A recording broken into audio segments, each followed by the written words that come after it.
there, my name's Lucy Hall and this is the Going Social Show. And I'm Stuart. We've got an awesome lineup for you today. We have Jungle Creations, Chief Creative Officer. We go in and talk about how they got started, how they work with brands and some of the challenges they faced along the way. We've got Lucy's Tool of the Week and we also have a brand new game for you. What the fudge is that?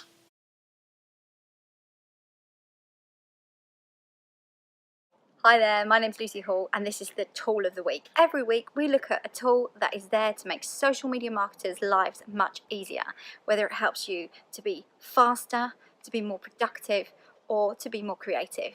So this week's tool that I recommend is VidBuild. VidBuild kind of does what it says on the tin. It builds videos. It's a platform, an online platform, whereby you can create these stunning videos at a fraction of the cost of some of the big budget videos that you see. So what you're doing is you're literally pulling in content from Getty and all of these other places, your own content, and you're adding text over the top and your own branding and that kind of thing. It's very easy to export as well, and with this video content you can use it for social video, especially good if you don't want to get on camera yourself or you're finding it difficult to get clients on camera but you know that you need video content. It's a great place to start before making those big budget productions without actually having the budget. So that is VidBuild. You can find them at vidbuild.com and there's some more information coming up on the screen right now about that. This has been Lucy Hall and the Tool of the Week.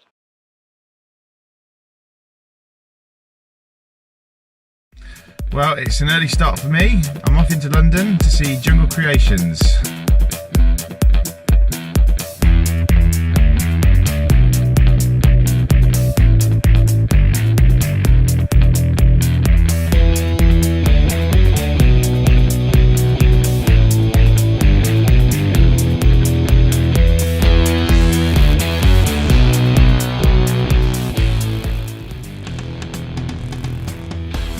So some of you will have seen the amazing Jenna Demori at SocialDay talking about Jungle Creations and what they do.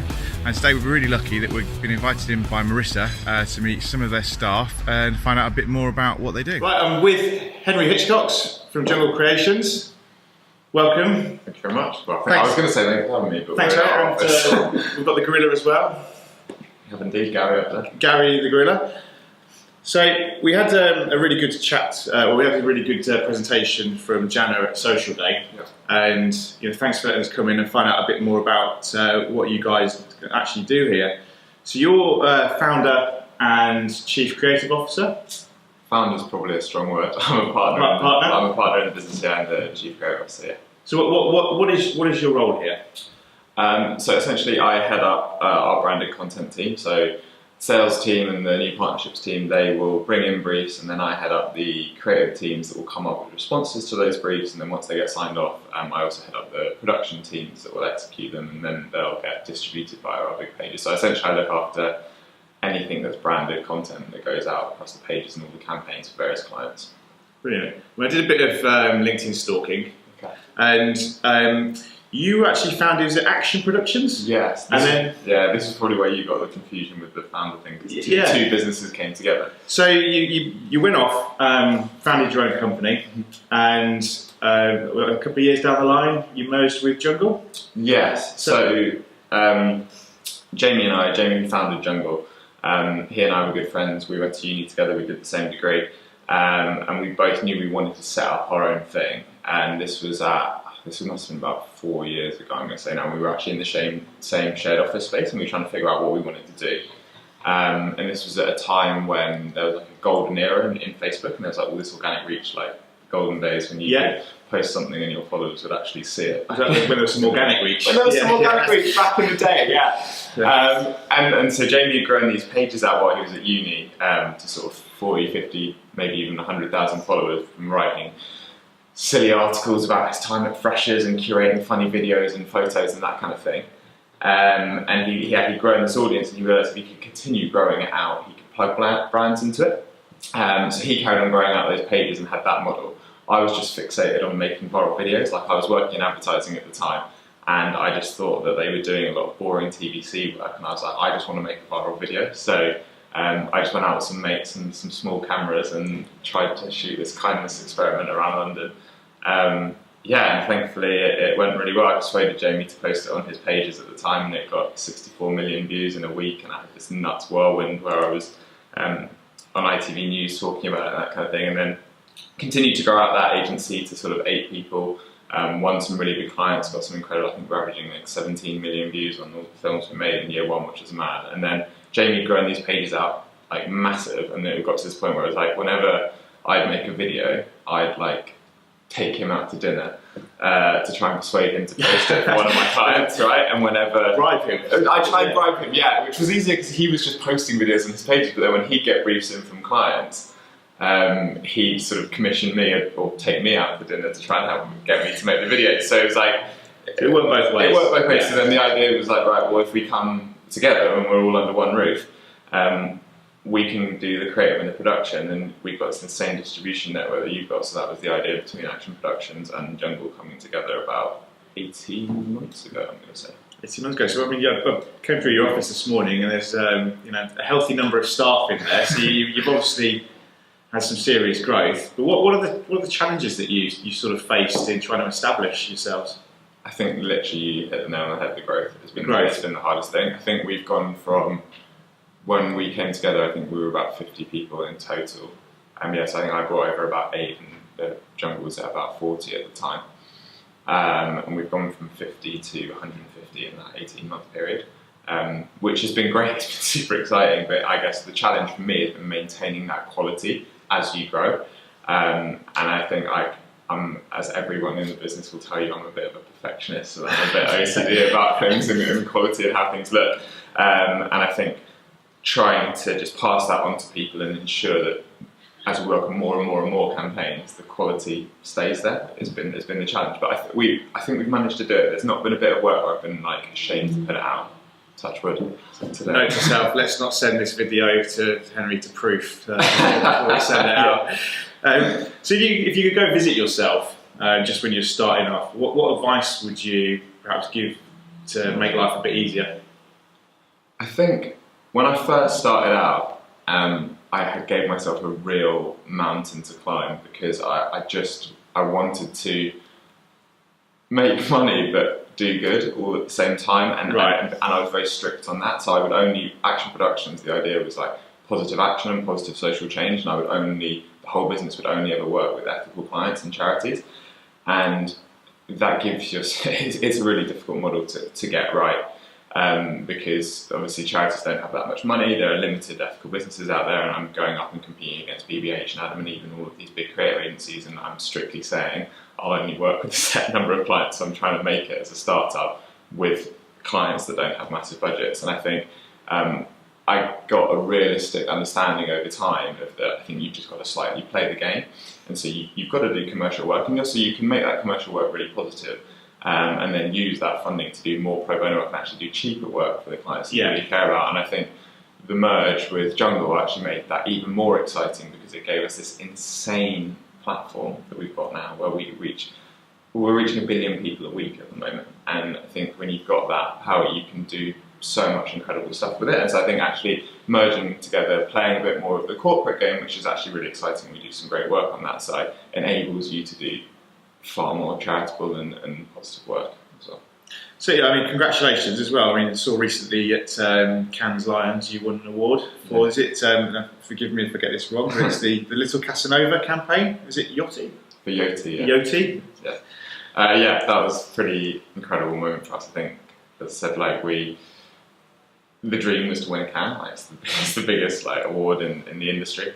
And I guess that was in our pipeline, that was our aim at some point probably in the next 5 years, so to have done it within sort of 18 months has been pretty mad. And Marissa over here, I didn't even know we were shortlisted. Marissa just came over and she's like, "You won a Cannes." I was like, "What?" just entering it. Yeah, I literally, yeah. Well, she's literally been fantastic, and we've managed to win a lot of awards recently, and that's been fantastic. I didn't even know we were entered into it, so that was probably the best surprise I've ever had. So obviously you're very proud of that work that you've done and the recognition you've got, but what's your favourite piece of content and why?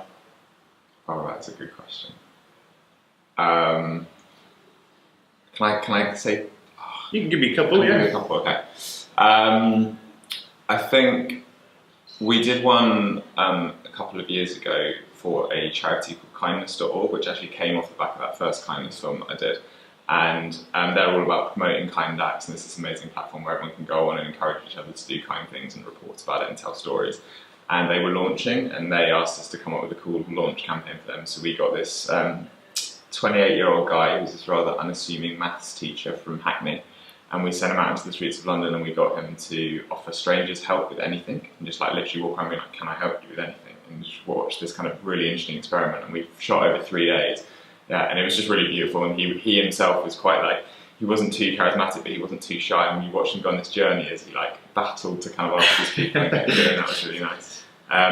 That, and then I'd say more recently a campaign we did a couple of months ago, which again thankfully has just been nominated for a Campaign for Good award, which was for WWF. So we locked a man in a house for a week and treated him like an animal, and the theory being what we were doing is we were showing the effect we're having on animals and on their habitats. So we literally shrunk his habitat. So I think I saw this. This is the one where you like started removing things exactly, from it. yeah. You ended up with nothing. Yeah, so it went to represent deforestation. We literally took every single thing out of the house, and then to represent the fact that by 2050 it's likely that there's going to be a higher weight of plastic than fish in the ocean. We filled the entire house with plastic, shoved straws up all the taps. That literally it was a state, and this poor guy. He did a week in this house and then we started, noise pollution started going in there. We put an incredibly hot radiator in, so the whole house started representing like climate change was happening, and like basically every single thing that's being thrown at the world and at animals, we put a guy through for a week, and eventually he just crumbled and left. And I think, hats off to the guy for doing it. But I really like that campaign because it was really different to everything else we've done. There's a really strong message there as well. Yeah.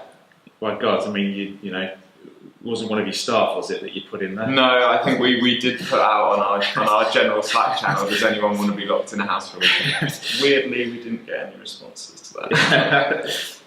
So, you obviously, you know, doing the charitable work is great, but you have to pay the bills, and that involves working with corporates and commercial clients. So how do you approach the challenge of working with those guys? I mean, we do quite a bit of work with brands, and you know, when guidelines start coming the way of things, do you get ideas knocked back, or do you have to like really pare things down? Yeah, I think that's been a massive learning that we've had.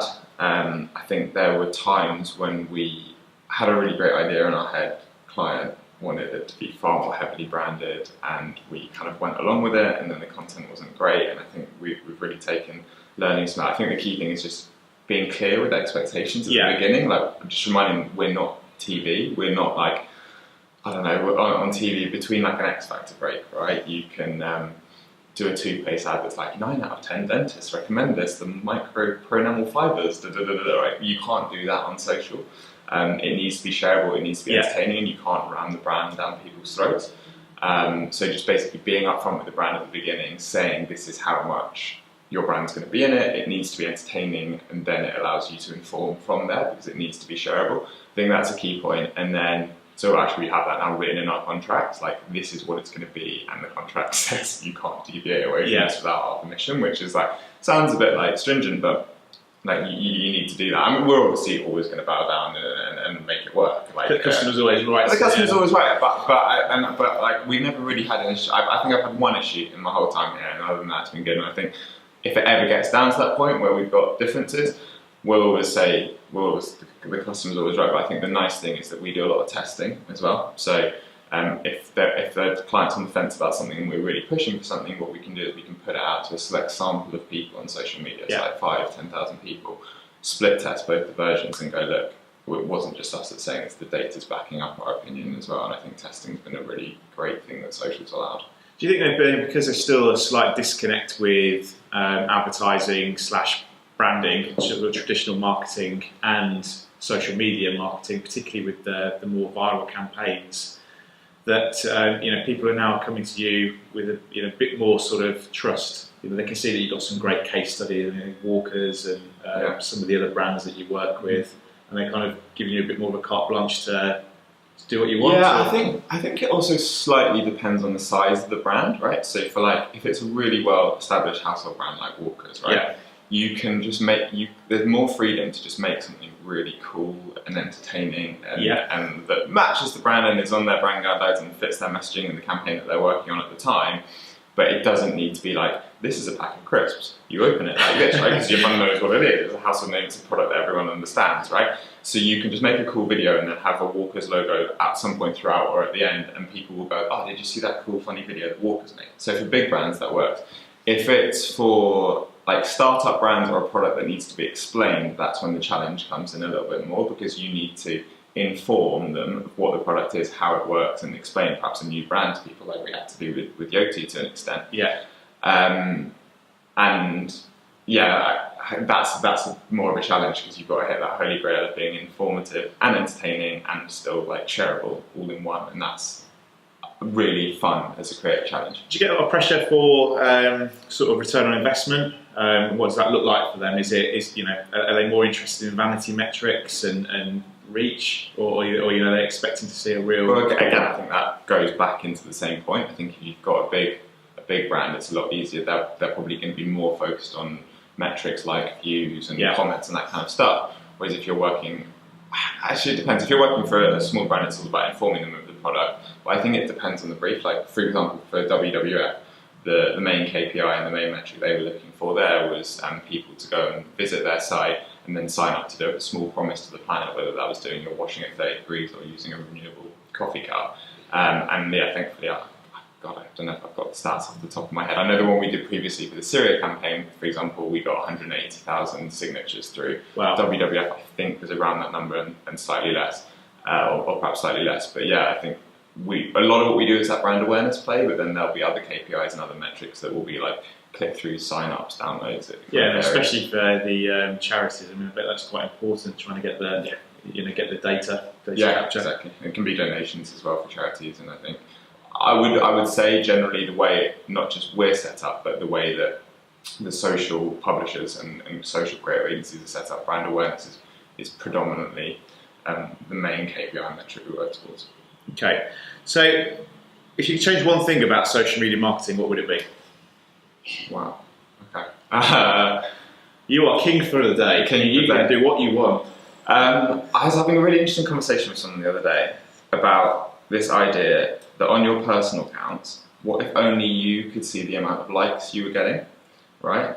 So obviously there's like such anxiety within the space. People are struggling with mental health issues. They're constantly trying to prove that their life's amazing with this and that and the other. And we're talking about, well, what if, if only you could see your likes, then you wouldn't feel like you're being judged, and you can see how many people like your content. You can get that self-gratification, but you haven't got that pressure from elsewhere, and the algorithm could still work really well, because the algorithm would still know what's being liked the most and what's being engaged with the most, so it would still boost that in your feed, but you wouldn't have that social pressure, and I think that's quite an exciting change that happened. Do you think that's something that really needs to be looked at going forward, is maybe some of the protecting younger minds? And I think, there's been a lot of talk about the dislike button coming in, which I guess is the theory there is that it's going to be positive, because anything that's like someone writes a negative trolling comment, it's going to be a dislike on that. But I also think that button could be used for really could be for bad ways as well. So I like the idea that your own engagement and the responses to your own posts you only see. I guess that's probably a bit more of a challenge for brands, because you want to be seen to be getting a certain number of likes, or for publisher pages. So I think the solution might be this just for personal pages that happens, but then I guess the only people you're going to piss off are the people that are getting tons of likes, but they've probably been working hard to get them in the first place, and probably actually would be spending less time in their social lives focusing on their likes and their images if they knew that not everyone could see how many likes they were getting. And perhaps maybe the same with followers, like on personal accounts, I think everyone's obsessed with, he's only got 150 followers on Instagram or whatever it might be. Yeah, I think no matter how many times you tell people that engagement is far more important, I think people still love vanity. Numbers, yeah, for sure. So you guys have had an incredible journey over the last 4 years, but just to finish on, what's been your proudest moment? I think my proudest moment still has got to be the first film that I ever did, just because I'd never made anything before on my own. I spent about £100 on it. Yeah, it got 64 million views. And so you never picked up a camera, you never edited? The camera, I'd never edited. I mean, I didn't actually, I produced it, as in I didn't shoot it or I didn't edit it, but I'd never produced before. I'd worked in advertising, I'd worked in creative, so I came up with the idea, but I'd never gone out and shot something. The idea was I basically set up a whole bunch of scenarios around London where someone could do something kind, and if they did something kind, I had a hidden undercover choir serenade them for doing it. So I had to go out and persuade a choir to do it for free. I had to persuade a camera guy to do it for free, an editor to do it for free, and I was basically like, look, I just really think I can make a viral video, and yeah, amazingly it worked out, and I think it was basically what enabled me to set up my agency, because I went out to brands with that video and a couple of other unbranded pieces I did and said, look, I could do the same for you, but put your brand in it. And I think, yeah, the success that first video had was the proudest moment I've had. Well, thanks so much for giving us an insight into how you got started here. I'm now going to completely lower the standard by introducing a game.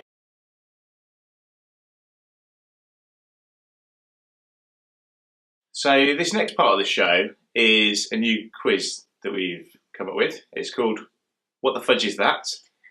It's just a name that I've made up. So if anybody has got any better suggestions, please feel free to send them in. So Lucy, you're going to road test this game for us. Okay. So I have been dropping it on the road with all the interviews, and you'll see some of those in future episodes. But for today, you're going to be the guinea pig, and you're going to explain the game. Okay. So 3 minutes on the clock. Right. I'm going to describe either a brand, a product, or a thing. Right. And you're going to have to guess what it is. Okay. And then simply, how many answers that you get puts you either, at the top or bottom of our leaderboard. Okay, so it's like a competition against other people. Yeah, everybody that we're interviewing is going to take part in this.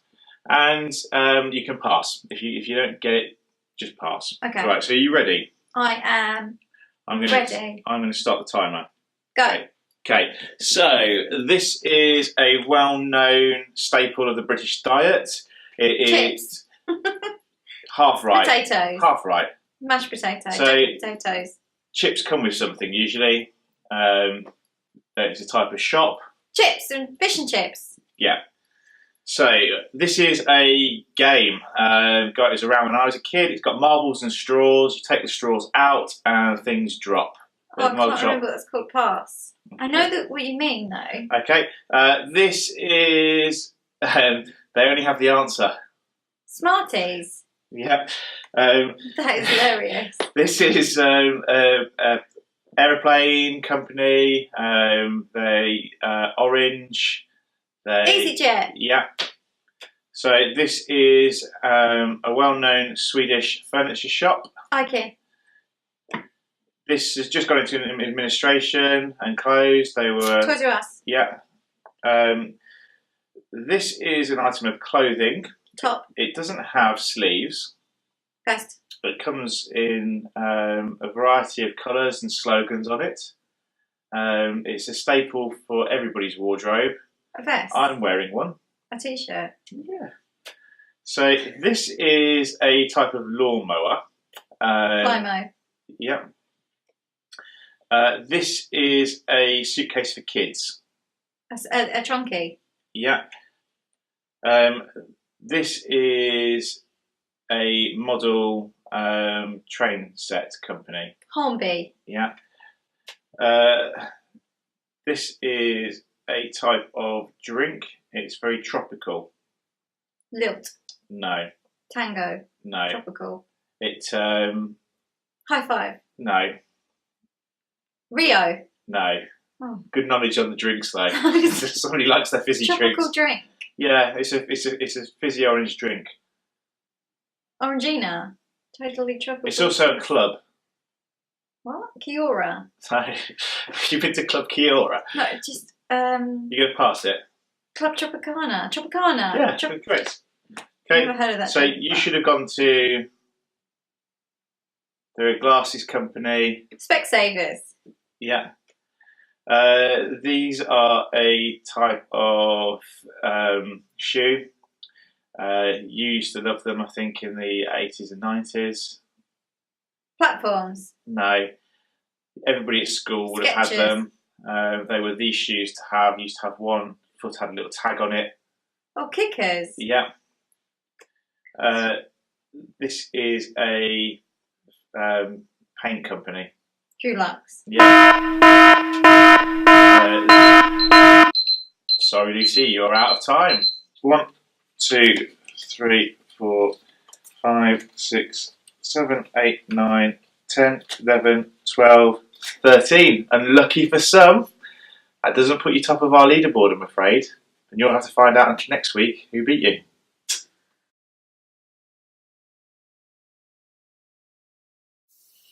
Thanks for tuning in this week. I hope you've enjoyed the show.